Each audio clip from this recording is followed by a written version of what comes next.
Other matters, don't forget there's been an attack in Plateau State. Even though there was a curfew, the figures are, of course, different. One is 63, one is 30-something, but people died. And we saw that the young people there took the bodies to the government house yesterday. And then Matawale is saying that there needs to be a state of emergency declared in the north. I have his audio here. I'll play that in a bit.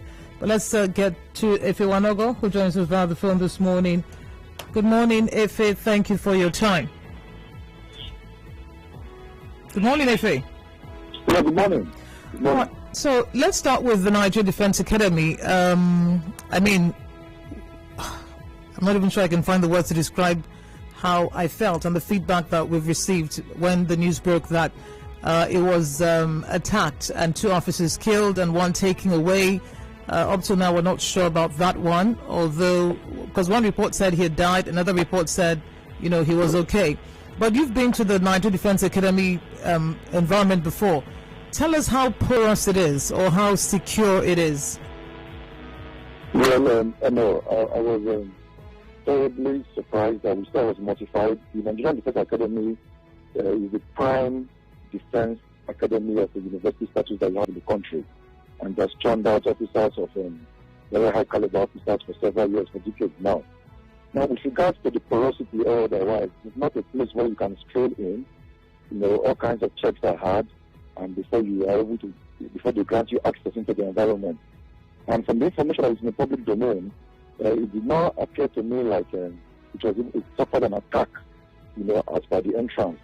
It appeared like the assailants gained surreptitious entry into the premises of the Nigerian Defense Academy and did what it did and went out. So, which in itself opens up other cans of worms as to could there be insider collaboration. But basically, to go back to your question, the NDA is fully secured with regard to the entrance, because it is clear that people have arms and ammunition, and you have the core, the cream of the Nigerian officer cadre while in training. So what happened is a surprise, and it's a blow to the entire world in color. So how would you rate the response of the federal government? Because it took about 24 hours or more before that statement was released, where the president was, said to have made the comment that it would make the military forces, stronger, boost their morale. Yeah, for me, I would say that the response of our federal government has been below par. I've said this over and over again. Part of the problem we have is mainly a problem of lack of political will. Just the other day, I was having a discussion with some friends and associates, and I was asking, how come nobody has held the president MSA to account? How come? You've heard some. I remember when Azazi was there, when Mukhtar was there at MSA, because we all held to account, and that it was held to the sphere of accountability. But since Mungono assumed office way back in July 2015, one of the first appointments the president made as far as security is concerned, you've had all kinds of nothing is happening. Even the president's body language, to my mind, does not show that he is someone who is willing to give this a deadly blow. I do not think so. And I'm free to hold my thoughts. Because if we want to really deal this a blow, we will not be having these mixed reactions, this cacophony of sorts emanating from the so-called frontiers of the war. So today it is amnesty, tomorrow it's Operation Safe Corridor, next tomorrow it's some coded, silly, underhand that is being reported by the UN, and what have you. So for me, I think the Nigerian government's response leaves much to be desired. They need to actually show that they actually mean that this should be defeated, and they are doing everything within their powers to defeat it. I don't think so far we have that body language from the political end. And with regard to the military, yes, the Chief of Defense Staff may be saying the right thing, but it is different when the president is putting down your neck and he's saying you must do this and he's giving you all that you require. It appears to me like it doesn't appear that something serious has happened. They are taking it very easy. That's my response on that. So a few days ago, there was the matter of Zulum, saying that surrendered insurgents should not be rejected to avoid an endless war.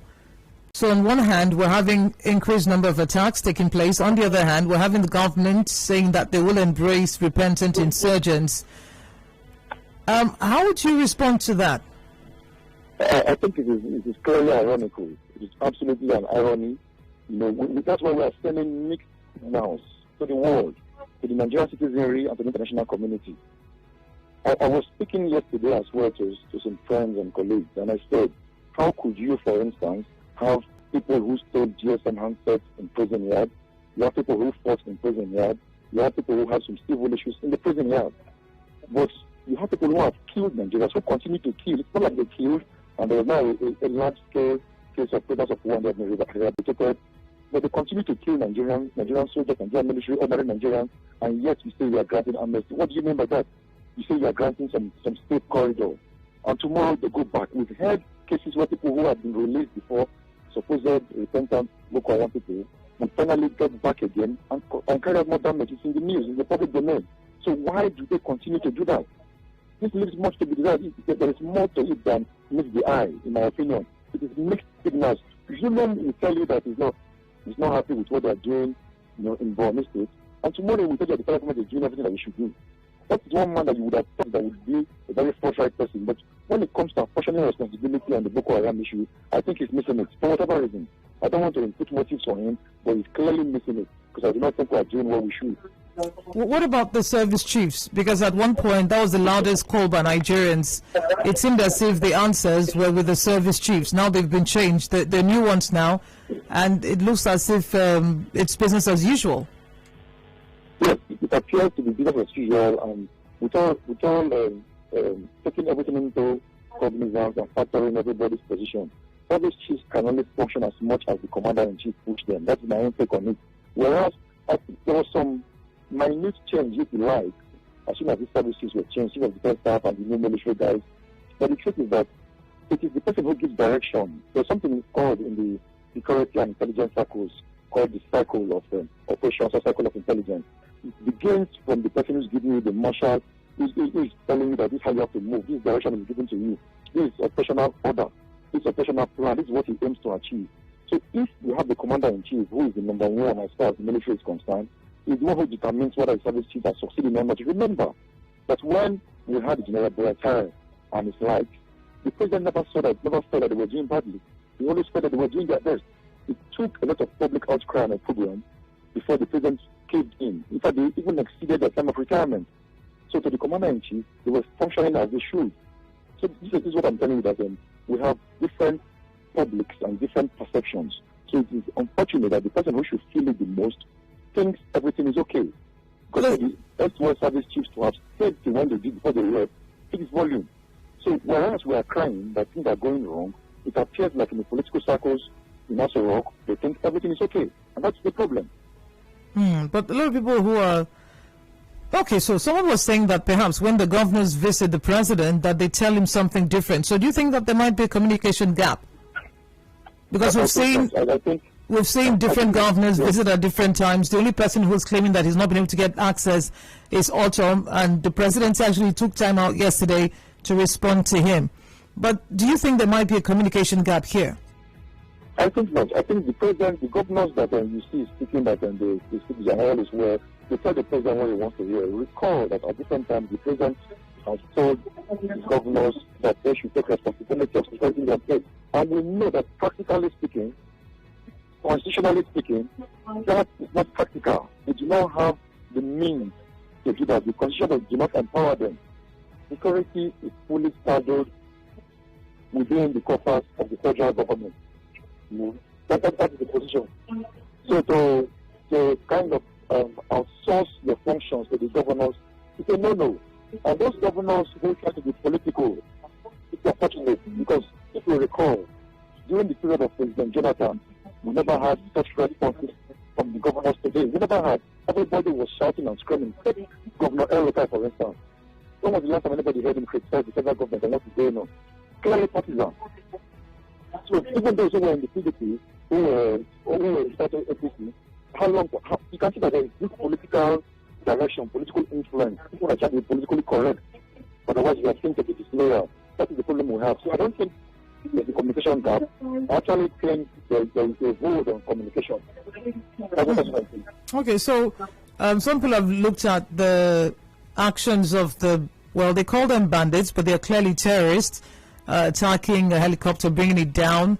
Several attacks. They attack army formations, they attack them on the field, they sack villages, they kill people, and now the NDA. Would you say that perhaps they're stronger than the military fighting them are, or what is it? What is it that sort of makes it look like they're getting an upper hand? Okay, for me, from the one, I've never believed that these people have done this, and then as they have been Christians for whatever reason. I think the narrative was deliberately concocted by people in very high places. The people who have been destroying people in Northwest and Northeast are one and the same. They will tell you it is us, this one today, it is Boko Haram tomorrow, it is bandits. What are bandits looking for the NDA?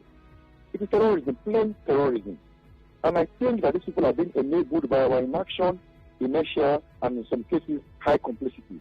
And except and until we have people who are saddled constitutional responsibility to do the needful, to decide to be on their toes and get this thing solved, we will not get it. We continue to play the ostrich. Once another attack happens, how powerful are they, for instance? Does it seem to you that there's any urgency in this one? It doesn't feel like that to me. And I don't think it happens like that to anybody who has a keen interest and is observing keenly. Something is clearly amiss. These guys, call them Boko Haram, call them ISWAP, they have the Shekau faction, the Al-Banawi faction, whatever you call them. They do not have the means to terrorize Nigeria as they've been doing. There was a video that was viral when the police inspector, if you recall, a mobile police inspector, was on earth, saying that many times they kept them on camps, they are close to hitting these guys, they will tell them, do not move. They want to hit them, say, do not move. And they were angry. That video is viral. I'm sure it's somewhere on YouTube and it's in social media circles. What is the response to it? So why would they not allow our guys to go and decimate these guys once and for all? Why does it only appear that we take one step forward, we take 10 backward, and we hold on and expect them to hit us again? Then we take 3 forward. So for me, sincerity is lacking. They need to be sincere about what they want, particularly now that we have the case of Afghanistan. We don't want to send mixed signals that we are creating room for people who could be terrorists, who could be an Islamist government in waiting, in the manner of speaking, to come and take over our country. We don't want that. Well, if you want to go, let's take some contributions from those who are listening. Melodies in Uniport says, tell Buhari that until the rotten tooth is removed, the mouth cannot chew meat with merriment. It's not about reading political speech.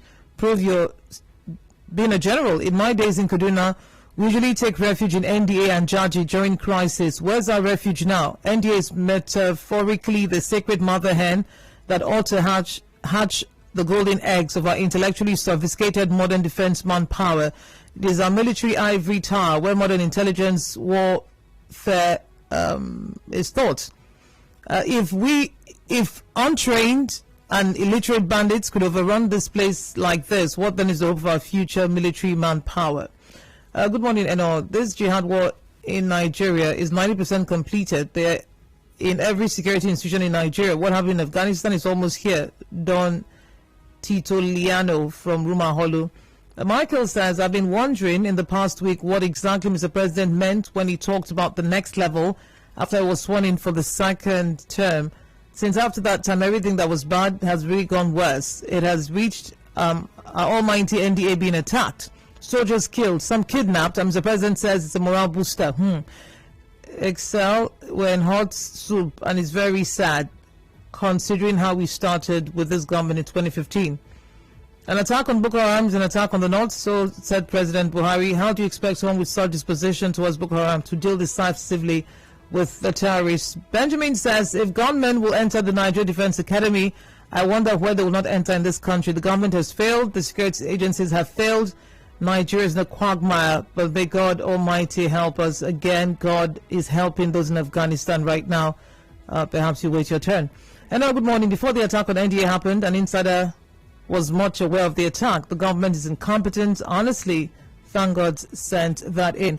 So there seems to be a general feeling, I mean, from the feedback we get on radio we've been getting for the past 48 hours, about the state of the ordinary Nigerian or the public if the NDA could be attacked and an officer kidnapped. I mean, they're just two things. They attacked one, they're able to take a person out of that place, and then we heard that they asked for a ransom.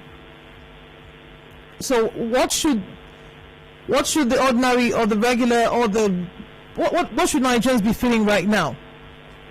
I think it's clearly a feeling of apprehension. the feeling of surrender. If you know the amount of Nigerians that are exiting the shores of the country on a daily basis, you are amazed. Just the other days of the news, and I'm sure the station covered it, we had hundreds of Nigerian doctors trying to exit the country, they're trying to write interviews for a Saudi Arabian company to work in Saudi Arabia. They have ordinary Nigerians taking their destinies into their own arms. Those who cannot do that are trying to leave the country. It's unfortunate. It's a feeling of despair. And we should know that clearly. It is said that the primary purpose of the government is the security and welfare of the citizenry. Is this what we have to do? The government must ask itself, and Nigerians must also ask themselves, is this the best deal we can get? Why are we not getting something better? People are throwing their hands up in the air in resignation. People are running away. Some people are being killed. See what happened in Plateau State. Have you seen any response from the government to suggest that those people are going to bought a book? The others who killed last are going to bought a book. So it's now a vicious cycle. We still today, we hold on, we wait for another 24 hours, 48 hours, and there's more killing. So within 24 hours, they're killing in about 5, 6, 7 different states in the country. I mean extrajudicial killings, and they're not brought to book. When is this going to stop? Somebody needs to get very serious about this. If somebody says that the president is not getting proper information from the grounds, it could be right, but I think that as being somebody who has been head of state before, somebody who has been a military general, and who is commander-in-chief right now, there's no excuse. There's no excuse. If he doesn't get information, then he is to blame, because he was elected to do his job, and he must do his job. And I don't think he's doing that very well right now. It's not. All right. If we have to take a breather, and then I'll reconnect with you via the phone. Please stay tuned. Okay. We're Nigerian Football Hacker. The conversation continues in a bit. My name is Wanogho. Stay tuned. You are tuned in to 92.3 Nigeria Info.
We start you off in the morning, keep you all day, and keep you company all night long.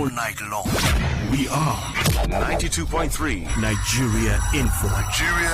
The first talk station of the nation. We connect you to the world. We connect you to the vicinity. We are Nigeria Info. Listen to me, I said this is a real situation and the government has to do something about it. What are you trying to insinuate? All these people looting Nigeria's money?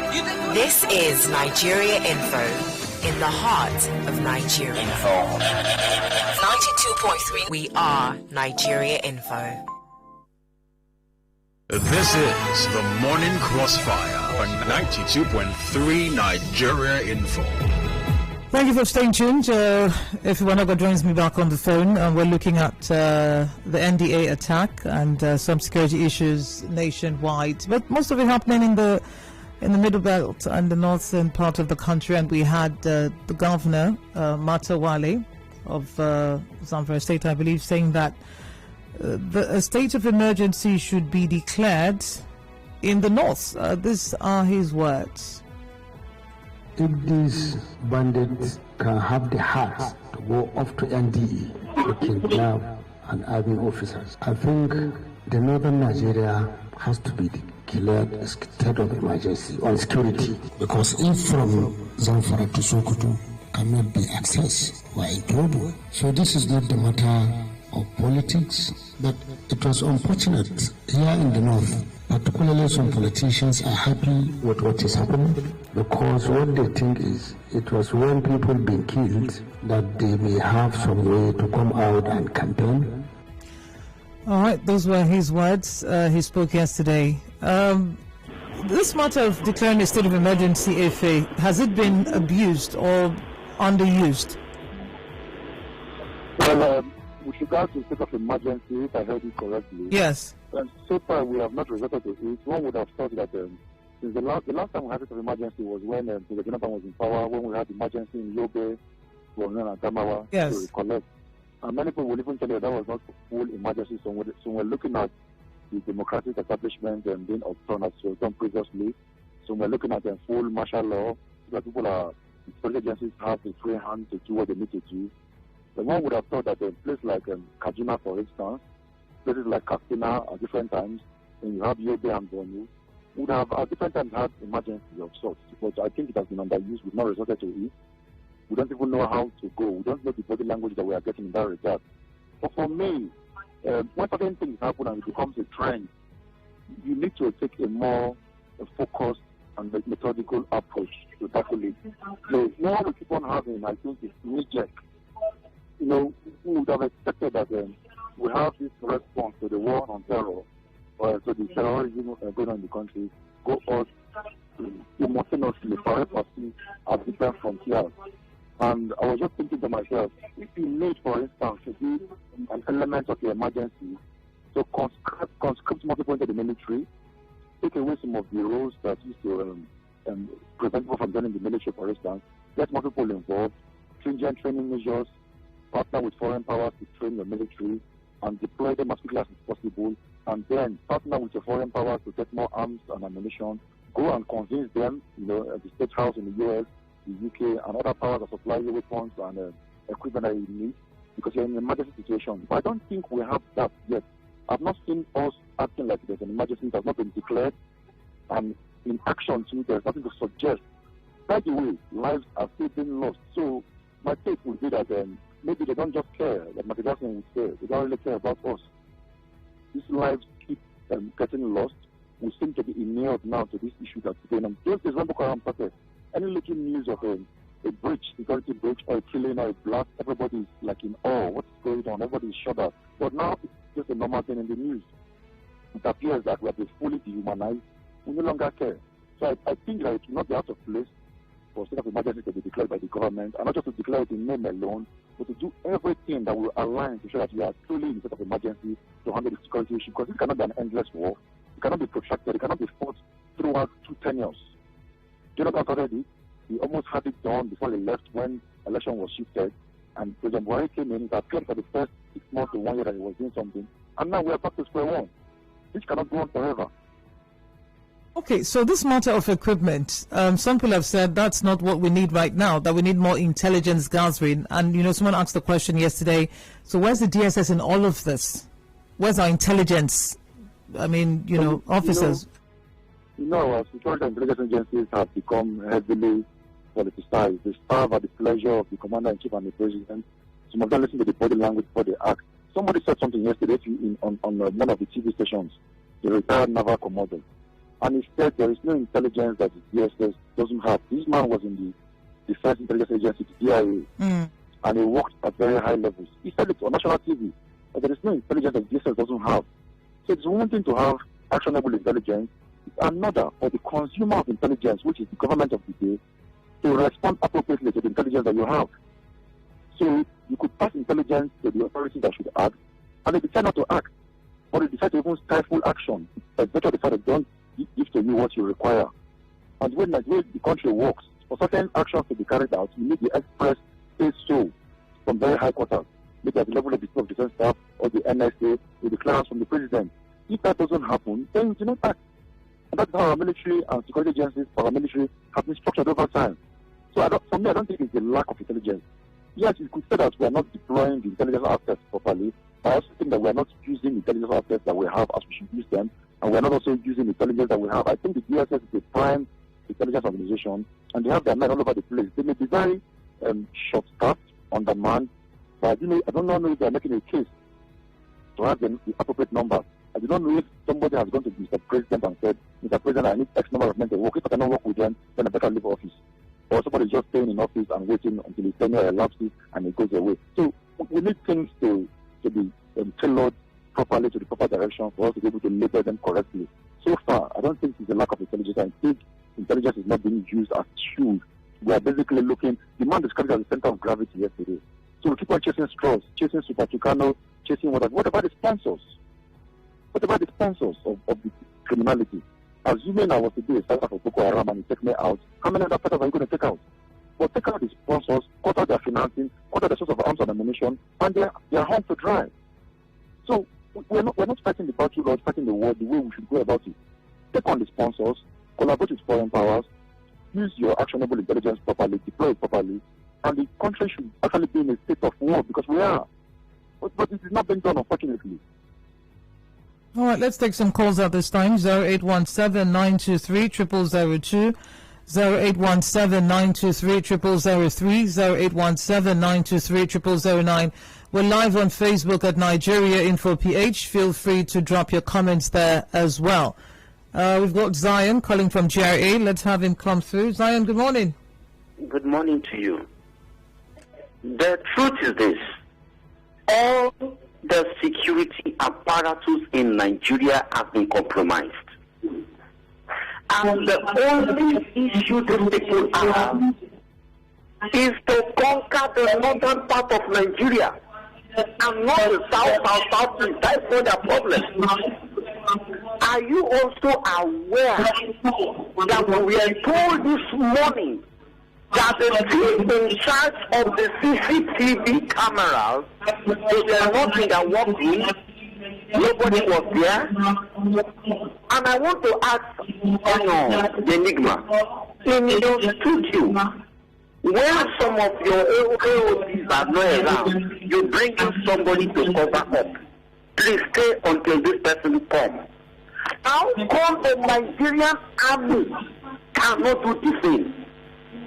How come nobody can mount the CCTV workroom until this person came back? Maybe he's selling honey. He wants to go and get one mouth. Okay, stay for me. Let me go and get one mouth and come back. Well, the Defense Academy has denied that, In what grounds? So how these people infiltrated into that setting? I've been there once in my life. And I must be honest to you. You will feel fragile. Fear will catch you after they enter the gate. What is happening before I leave the floor? Until President Muhammadu Buhari is impeached or removed, this agenda will keep progressing until they will succeed. Right. How come in Afghanistan they captured the cities? Were they not armed? Those armies and police were the so-called repentant Taliban, which they incorporated into their army. And when the Taliban came, these people surrender to the Taliban. Look at the techniques in Nigeria. Boko Haram is repenting in their hundreds, in their thousands. Where are they? All right. Well, the army has said that they're not recruiting them, so we will take their word for it. But Don Marcus writing on Facebook said the military should not entertain fear, as we, the high-ranking gallant civilian people...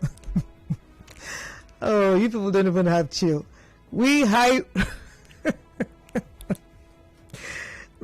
gallant people of Nigeria are working hard to get the bandits apprehended and handed over to the military for prosecution. Hold on. I'm not even going to continue with that one. Joy also says it's because of the Nigerian government, the failure of the Nigerian government to carry out its duties. They think thinking is only constructing roads, or they think it's only amenities to provide. Abdulgani Ujima says, good morning, Eno. For me, the only way to end this insecurity challenges is for government to rise up to their responsibility by exposing those who are sponsoring it and punish them as well. Michael Okuri says, Zulubi is an incompetent governor for making such comments.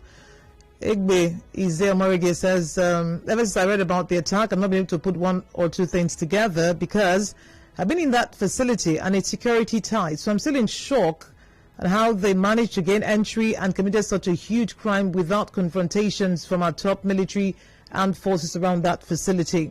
Godwin James says there's something this present government isn't telling us.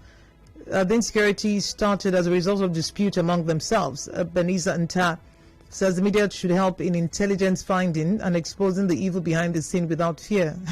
Really? What is the DSS going to be doing if the media leaves what they should do to disseminate information to now do intelligence, carry out intelligence findings? Okay. Says, if not, a time will come where everyone will be a partaker of this evil. The hidden cameras are only hope for now. Sarah Barry is calling from Bori. Sarah Barry, good morning. Good morning, my dearest teacher, Eno.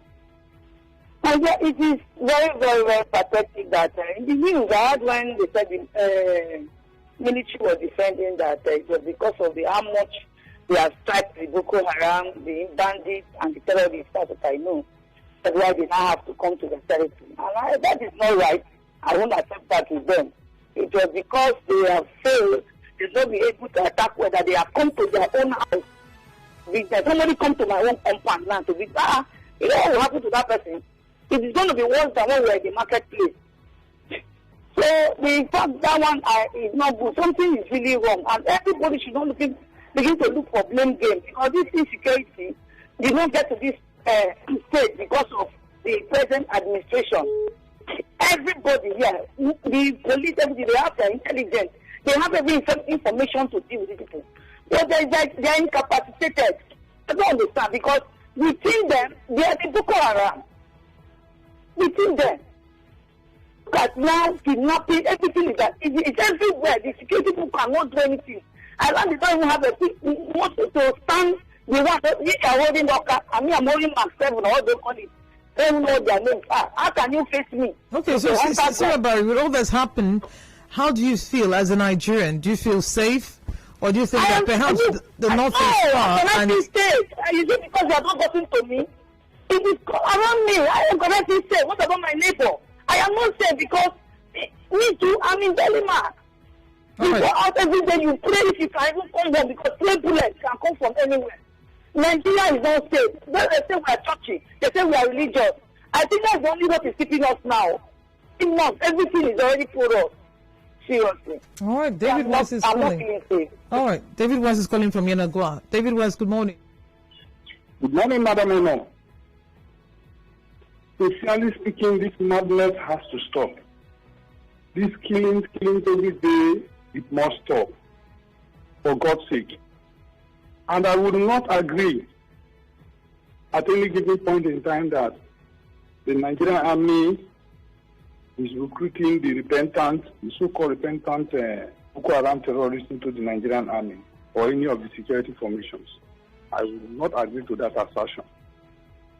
But the military should step up their intelligence and begin to relate with the communities to get more valuable information.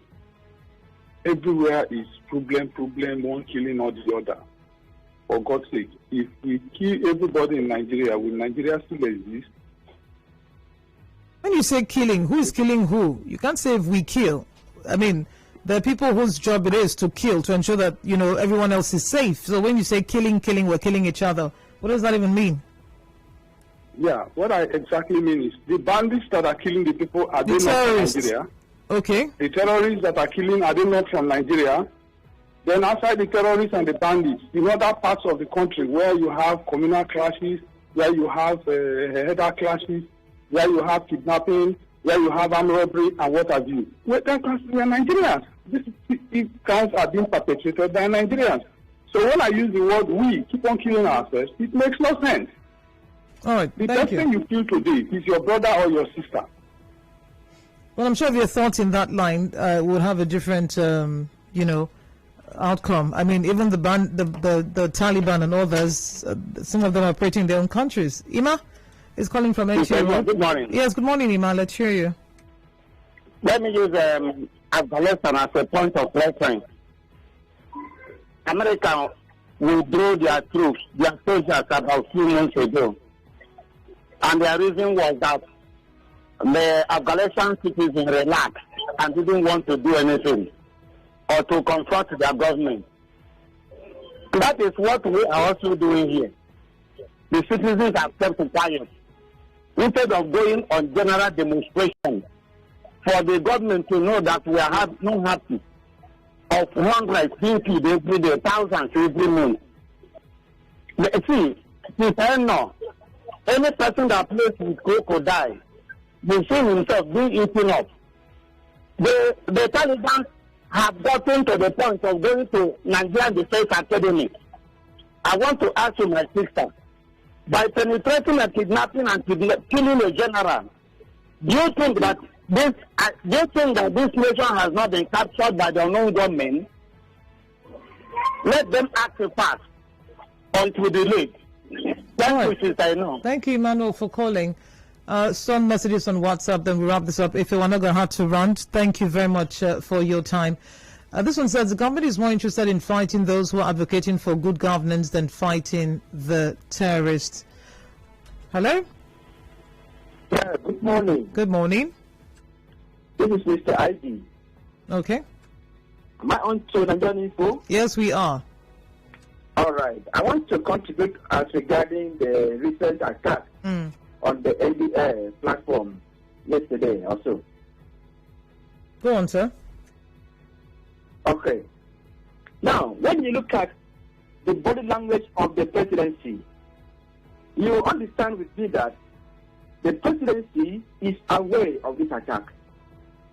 And all this happening in this country, the presidency is aware.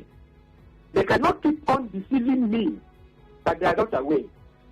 And let me tell you, I want the entire world and the whole world and perhaps Nigeria to understand that this is nothing but the issue of moving ahead to Islamize Nigeria. And this thing has already been planted ever since this regime coming to power. And Buhari is coming on top to materialize or to bring to bear the thing that was done right from 1984. And besides that, this particular thing that is happening right now is an indication to tell us that the entire country has been overtaken by the Taliban and perhaps the insurgency or the whatever you may call them. You know, Nigeria, are you with me? Yes, sir. Hello? Yes, go on. We're listening. Just make it quick. We need to move. Go on, sir. We can hear you. All right. Thank you very much.